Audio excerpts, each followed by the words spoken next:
గౌరవ సీనియర్ శాసనసభ్యులు లెజిస్లేటివ్ మంత్రిగా కూడా చేయటం జరిగింది అధ్యక్ష. సార్ ఇప్పుడు మేము కోరుతా ఉన్నాను, వారు స్పెసిఫిక్గా రూల్ బుక్ గురించి మాట్లాడారు కనుక there is no provision in the rule book to express their dissent in the question hour sir. There is no provision. Rule book లో ప్రొవిజన్ లేదు. కానీ దయచేసి నేను కోరుతా ఉన్నాను, సభా సమయం వృధా అవుతా ఉంది. మీరు 11 గంటలకు సంబంధించి మీరు క్వశ్చన్ అవర్ని క్లోజ్ చేస్తా ఉన్నారు అధ్యక్ష.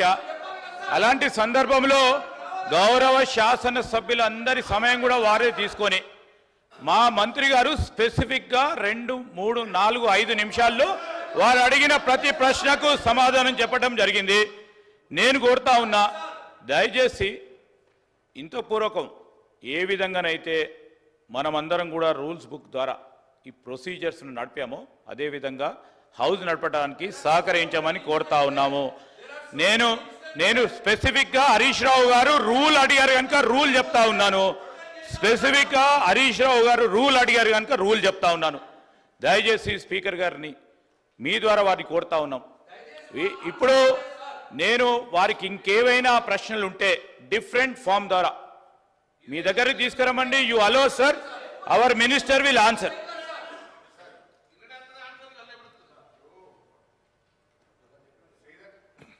శ్రీధర్ బాబు గారి వ్యాఖ్యలు దయ్యాలు వేదాలు వాళ్ళు ఇచ్చినట్టున్నాయి. ఈ సభలో అనేక సందర్భాల్లో సాంప్రదాయాలు ఉన్నాయి. చాలా సందర్భాల్లో కూడా స్పష్టంగా ఇదే శ్రీధర్ బాబు గారు, భట్టి గారు మేము ఎల్ఏ మినిస్టర్ అన్నప్పుడు క్వశ్చన్ అవర్లో సరైన సమాధానం రాలేదని మీరే అనేక సార్లు ఈ సభలో వాకౌట్ చేసిపోయారు. మీరు ప్రొటెస్ట్ చేసే అవకాశం ఇచ్చాం. సో నేను సార్, స్పీకర్ సార్, 1 నిమిషంలో మా నిరసన చెప్పి బయటకు వెళ్ళిపోతాం. I don't want to waste the time. ఎందుకంటే ఇందులో సిగ్నేటరీ కాకపోయినా మీరు సాంబశివరావు గారికి అవకాశం ఇస్తారు. అక్కడ సభా సమయం వృధా కాదు. మాకు సరి అయిన సమాధానం రాలేదని మేము అడుగుతామంటే మా గొంతు నొక్కడానికి మాత్రం సభా సమయం మీకు అడ్డం వస్తున్నది. అయితే అధ్యక్ష, గౌరవనీయ మంత్రివర్యులు, గౌరవ ముఖ్యమంత్రి గారు, స్పీకర్ సార్, బాబు హరీష్ రావు గారు దాదాపుగా 2004-05 సంవత్సరం నుంచి శాసనసభ్యుడిగా ఈ సభలో కొనసాగుతున్నారు. 2014 నుంచి 2023 వరకు వారు మంత్రిగా కొనసాగినరు. వారికి లెజిస్లేటివ్ అఫేర్స్ మినిస్టర్గా కూడా పనిచేసిన అనుభవం ఉంది. చైర్ మీద ఆరోపణలు చేయడం ఏ సభ్యుడికి తగదు. వినండి. ఎందుకు అంటే ఇది ప్రాధాన్యతతో కూడుకున్న సమస్య. కార్మికుల పక్షాన కార్మికులు కష్టాలలో ఉన్నప్పుడు 50 రోజులు దీక్ష చేసినప్పుడు 50 మంది చనిపోయినప్పుడు ఖమ్మం జిల్లాకు సంబంధించిన డ్రైవర్ శ్రీనివాసరెడ్డి గారు తన పిల్లలు పెద్ద ఉద్యోగాలలో ఆర్థికంగా బలంగా ఉన్న ఆనాటి ప్రభుత్వం యొక్క వివక్ష 50,000 కార్మికుల పట్ల చూపిస్తున్న విధానాన్ని వ్యతిరేకిస్తూ ఆత్మ బలిదానం చేసుకున్నప్పుడు ఆ కుటుంబాలకు వాళ్ళందరూ అండగా నిలబడ్డారు. అట్లాంటి కార్మికుల తరఫున కొట్లాడే కమ్యూనిస్టు పార్టీ ఈ సభలో వాళ్ళ తరఫున మాట్లాడడానికి అడిగితే మీరు వాళ్ళకు అవకాశం ఇచ్చిండ్రు. ఎందుకు? కార్మికుల ప్రాధాన్యత, కార్మికుల తరఫున కొట్లాడే వాళ్లకు ప్రాధాన్యత ఇవ్వాలి. ఈ ప్రభుత్వానికి ఏదైనా వాళ్ళ సూచనలు ఉపయోగపడితే ఆ సమస్యల్ని పరిష్కరించాలి అనే ఉద్దేశంతో మీరు సాంబశివరావు గారికి అవకాశం ఇచ్చిండ్రు. మీరు ప్రశ్న అడగకపోయినా అతనికి ఎట్లా అవకాశం ఇస్తారని వారు మాట్లాడినారు కదా అధ్యక్ష. అది ఏ చట్టానికి దేనికి అసలు వారు మాట్లాడుతున్నది పూర్తిగా విరుద్ధం. ఒక్కసారి ఒక ప్రశ్న ఈ సభలో ఆమోదం పొందింది అంటే ఈ సభ యొక్క ఆస్తి. సభ ప్రశ్న అడిగిన వాళ్ళకే అవకాశం ఇవ్వాలి, మిగతా వాళ్ళకి అవకాశం ఇవ్వద్దని ఏ చట్టంలో లేదు. ఒక్కసారి ప్రశ్న ఈ ప్రశ్నావళి 10 ప్రశ్నలు ఉన్నాయి కదా అధ్యక్ష. ఇప్పుడు ఇందులో ఉన్న ఈ ప్రశ్నావళి ఈరోజు ఆమోదం పొందిన ఈ 10 ప్రశ్నలు ఉన్నాయి కదా. 10 ప్రశ్నలు క్వశ్చన్ అవర్, 1 గంటలో ఈ 10 ప్రశ్నలకు చర్చ జరిగి దీని మీద సమాధానాలు చెప్పడానికి కోసమే 10 ప్రశ్నలు పెట్టింది. అంటే ప్రతి ప్రశ్నకు 6 నిమిషాలలో మనం చర్చ ముగించుకోవాలి. అట్లా 60 నిమిషాలల్లో వీటన్నిటికీ ప్రభుత్వం వైపు నుంచి సమాధానాలు రాబట్టుకోవడానికి ప్రయత్నం చేయాలి. కొన్నిసార్లు ప్రశ్న యొక్క ప్రాధాన్యతను బట్టి తమరు అనుమతిస్తే ఆ చర్చ ఒక్కోసారి కొంత ఎక్కువసేపు కూడా జరగడానికి అవకాశం ఉంటుంది. ఎప్పుడైతే ఈ క్వశ్చన్స్ సభకు అడ్మిట్ అయి హౌస్లోకి వస్తాయో ఇది హౌస్ ప్రాపర్టీ అవుద్ది, ప్రశ్న అడిగిన వాళ్ళ ప్రాపర్టీ కాదు అధ్యక్ష. దయచేసి వారు 20 సంవత్సరాలు ప్రజాప్రతినిధిగా పనిచేసినని పదే పదే జబ్బలు జరుచుకుంటారు కదా. కనీసం లెజిస్లేటివ్ అఫేర్స్ మినిస్టర్గా పనిచేసిన హరీష్ రావు గారికి ఒక్కసారి ప్రశ్న సభలోకి వచ్చిందంటే సభ్యుల యొక్క అందరి ఆస్తి ఇది అధ్యక్ష.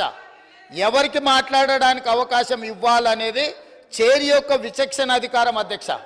తమరు సాంబశివరావు గారికి అవకాశం ఇవ్వడాన్ని సభ్యుడు తప్పు పట్టడాన్ని 100% తప్పు. కాబట్టి వారు అట్లా మాట్లాడడాన్ని భవిష్యత్తులోనైనా సవరించుకోవాలి. అదేవిధంగా వారు పదే పదే రూల్ బుక్ గురించి మాట్లాడుతున్నారు అధ్యక్ష. అదే రూల్ బుక్లో చాలాసార్లు వారు కోట్ చేసిరు. సభ్యులు చైర్ను వదిలి పోడియంలోకి వస్తే అదే రూల్ బుక్లో ఆ సభ్యులను బయటకు పంపించే ప్రొవిజన్ కూడా ఉంది అధ్యక్ష. తమరికి తెలుసు కదా అధ్యక్ష అది. కానీ మీరు అది ఉపయోగించలే. ఎందుకంటే ఈ సమస్య యొక్క ప్రాధాన్యత మీకు తెలుసు కాబట్టి వారు ఎంతసేపు అడిగినా దానికి ప్రభుత్వం వైపు నుంచి స్పష్టమైన సమాధానం ఇచ్చిండ్రు. ఆ సమాధానంతో వాళ్ళు సంతృప్తి చెందకపోవచ్చు. ఎందుకంటే 10 సంవత్సరాలు వాళ్ళు చేసిన తప్పులు ఈ ప్రభుత్వం కూడా చేయాలని వాళ్ళ కోరిక ఉండొచ్చు.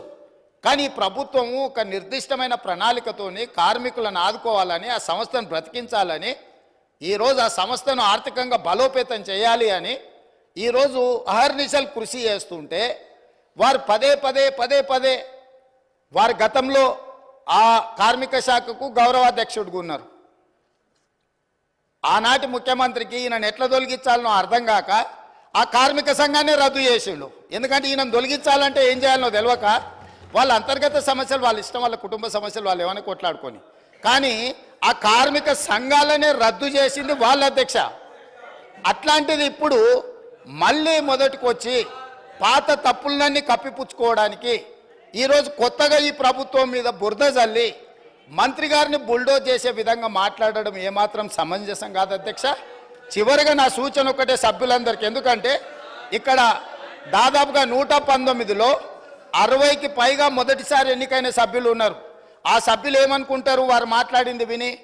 హరీష్ రావు గారికి 20 సంవత్సరాల అనుభవం ఉన్నది, ప్రశ్న వేసిన వాళ్ళే సప్లిమెంటరీ క్వశ్చన్స్ అడగాలనేమో అని ఈ సభ్యులందరూ కూడా తప్పుగా అర్థం చేసుకునే అవకాశం ఉంది. అందుకే మా నూతన సభ్యులకు నేను చెప్తున్నా, ఒక్కసారి క్వశ్చన్ హౌస్లో అడ్మిట్ అయిందంటే ఆ క్వశ్చన్ అనేది హౌస్ ప్రాపర్టీ.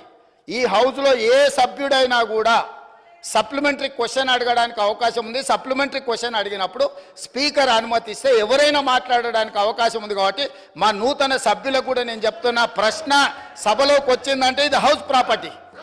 కాబట్టి సభను తప్పుదోవ పట్టించే ప్రయత్నం చేయొద్దని చెప్పి వారికి సూచన చేస్తున్నా అధ్యక్ష.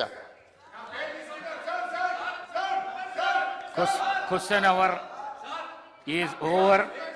Remaining questions are postponed.